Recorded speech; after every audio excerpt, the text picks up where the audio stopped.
Okay, so this is section 3 for chapter 1, Geography of the United States. Here we go. Understanding latitude and longitude.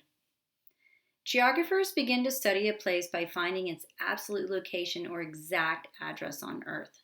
To do so, they use two types of measurements called lines of longitude and latitude.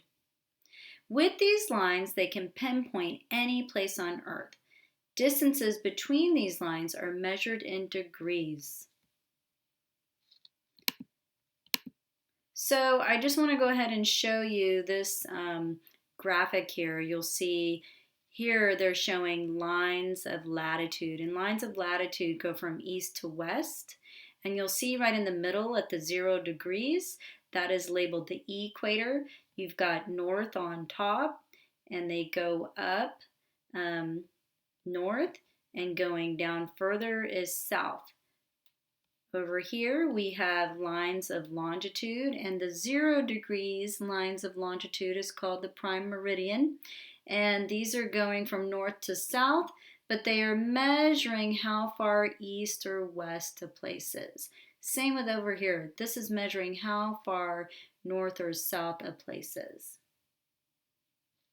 So over here, this is all of them together, and it looks like a grid. Okay, the lines that circle Earth from west to east are called parallels of latitude. They show how far north or south a place is. The distance between parallel lines is always the same. The starting point for measuring parallels of latitude is the equator. The equator is halfway between the North Pole and the South Pole. It is at 0 degrees latitude. All places north of the equator are north latitude. Places south of the equator are south latitude. The places farthest from the equator are the poles. So those are down here. North Pole and the South Pole. The North Pole is at 90 degrees north latitude. The South Pole is at 90 degrees south latitude. Other parallels of latitude have special names. The Arctic Circle is at 66.5 degrees north latitude, also written as 66.5 with a 0 with a little degree symbol and N. The Tropic of Cancer is at 23.5 degrees north.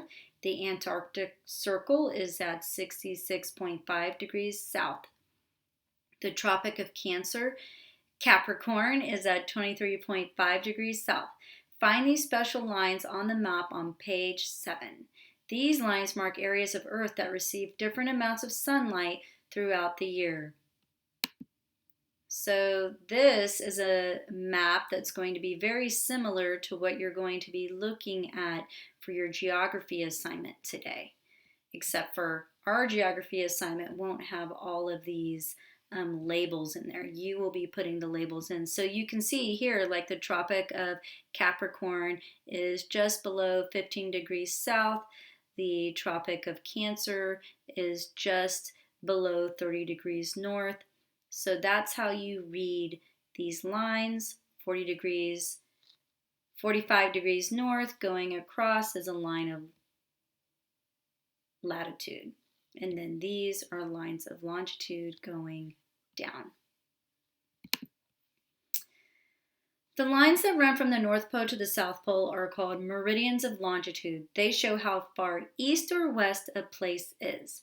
These lines are half circles. They are not parallels because they are not always the same distance apart. They are farthest apart where they cross the equator. All meridians of longitude meet at the two poles. The starting place for measuring longitude is the prime meridian, or the first meridian. It is numbered 0 degrees. All lines to the east of this line are east longitude. Lines to the west of this line are west longitude. There is one line that is the same distance east and west of the prime meridian. This line, at 180 degrees longitude, is exactly halfway around the world from the prime meridian. Together, these two lines, 180 degrees longitude and the prime meridian, form a circle that divides Earth into the western and eastern hemispheres. To note the location of a place on Earth, first name its latitude, including north or south, then name its longitude, including east or west. For example, one location of Earth's surface is 30 degrees north and 90 degrees west. Find this place on the map below. So on this map where it said it was 30 degrees north and 90 degrees west, if we were to look on here, we have 30 degrees north. So I'm going to go over 30 degrees north and find 90 degrees west. And so if I go here and then I go up, I see 90 degrees west, and then I see 30 degrees north, and that is right here. This is Florida, so it's right here within the United States. That is the location that they were referring to. All right, so what you're going to do now is you are going to go back into the Google Classroom and you will find your assignment for today, which is going to look like this, where you will have more geography questions. You'll have this map. I've put the lines of latitude here for you to see, and the lines of longitude are right at the top for you to see. And you will come over to the geography questions, figure out what the answers are, and then go back. You can refer to your reading and the visuals that I post inside the Google Classroom.